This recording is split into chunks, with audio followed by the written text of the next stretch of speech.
The Vikings locals rev up.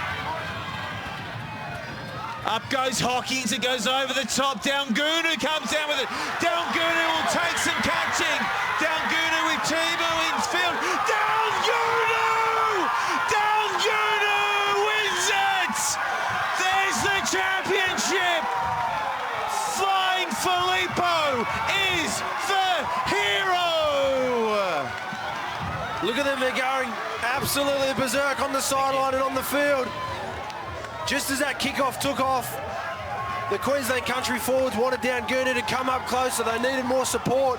He got the bounce. What about the work he had to do to sprint 60 metres at full tilt? Look at this, the ball bounces up. There's three guys either side of him. Valentini, he does well just to stay with him. Banks gets stepped out of his boots. And another flying Fijian makes his mark on Australian rugby. A hat-trick, a grand final hat-trick for Filipo Daugunu. From 60 away, and that'll see the trophy head north, Queensland Country.